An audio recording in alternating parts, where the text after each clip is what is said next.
to such juvenile commentary is insulting to all of us, and mostly those hundreds of thousands of Pennsylvanians who are going to be denied the right to vote. The second part is the new rules of the game. And I listen to the press as they sort of not interrogate, but politely ask questions of where the new set of numbers came from. And apparently there are a new set of assumptions that we're supposed to believe when the old set of assumptions were wrong to start with. Now we're supposed to do new math.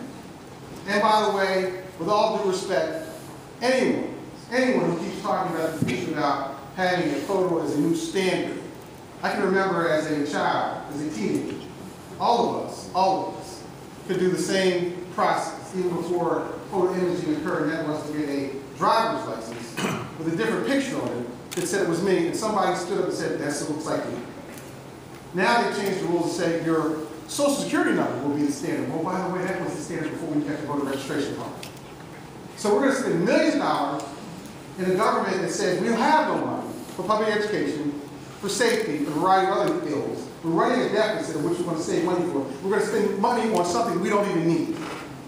And have that reconciled by a secretary stand in front of us and say, a fourth grader who's African American, by the way, confirms it. That is unbelievable by any standard. That's the rationale we're running this government. And to have a chilling consideration, to have people denied access to a public event. Amen. That's the backdrop of all of this. Terrible. And so, I guess in my most simplest terms, this is about the dumbest damn thing I've ever seen in my entire life. That's right. Yeah, that's right. It is very unfortunate that I have to reduce it to such guttural terms. But I cannot tell you it is anything other than that. And it is very disgraceful to have women who have been married to a veteran who died, change their name, and now don't have the right to vote because they reached 81, and someone's telling them they have to go get their social security number, which they may not be able to find that either. That's right. They may not be able to find that either. That's right. And now be denied the right to vote. I am disheartened by everything I heard, but I'm not discouraged. We will do what we need to do to change this set of circumstances. For that alternative if I may,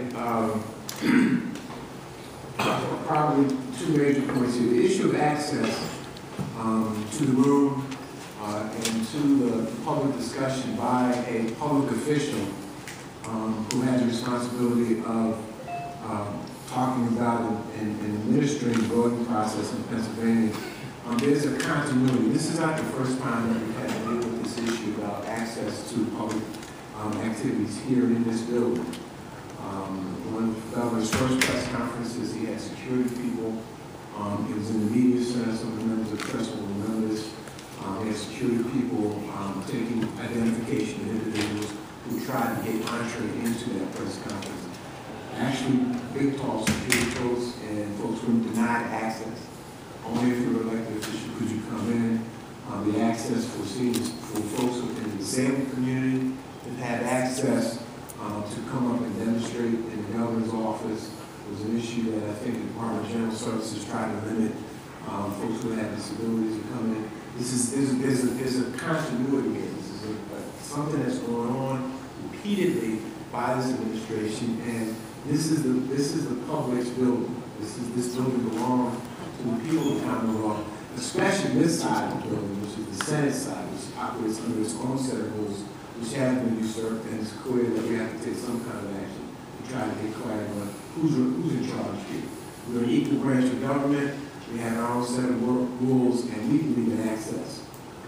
Secondly, what was provided here in the press conference by the secretary was now I guess almost a new standard here, a new set of rules or a new way that they're trying to cooperate or determine how many numbers of individuals are out there. Now this is the matching of the census rolls with the PennDOT rolls to try to get a greater sense of clarity, according to the secretary, about who's out there, what the total universe is, and what's going on. I think it's clear to all of us, and I think we had private discussions, elected officials were in the room at the time, that clearly this is a process that clearly is not ready for implementation on this coming election in November, and maybe at best in the primary election season the following year is when it should. There's still too many kinks in this process, all right, and it is not ready to be implemented. We're all of us as elected officials are sitting up here. We have our constituent service operations. We're trying to work readily with folks who are coming to our offices to help them through this process. And it's clear that these issues are not being solved in an immediate fashion. It's taking time, it's taking effort, it's taking work. There's too many hurdles that exist, and clearly we are not ready for showtime on the November general election, which is arguably one of the most important elections that this country will have, and the state clearly will have to confront coming up. So, you know, I can just say again, as Senator Williams has said, is that this administration is not ready, nor is the various tenants of the state of Pennsylvania ready to implement this new law. It's not ready. We're not ready. We should not jeopardize Pennsylvania citizens. Everybody has the right to vote, and now more and more hurdles are being put in place to require Pennsylvania citizens to jump over those hurdles to exercise their right to vote. These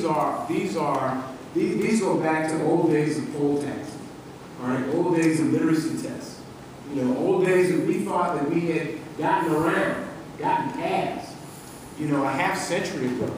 But now we're back to the same old stuff, administered to deny folks the opportunity to vote and essentially to win the election. You cannot leave Mike Herzog's statements out of this conversation. He said clearly, we're in this, we got this done, so that Mitt Romney can win Pennsylvania. He's the House leader. That's right. He said it. That's it. Okay? Now, if you're not ready to implement it, postpone it. If we can't defeat it in court, then postpone it. Or repeal it, all right? But the point of the matter is this. At this point, this state is not ready to implement voter ID. It is ready to implement voter suppression. That's right. But it is not ready to implement voter ID. Hi, everybody. I just want to say a couple of things. Number one, I obviously endorse the eloquent comments made by my colleagues. I would only quibble with one thing Senator Williams said, which was that when he said this is the stupidest damn thing he's ever seen. I think it's the most cynical damn thing I've ever seen. This is not an accident. This isn't something someone bumbled into. This is very well thought out, part of a national effort.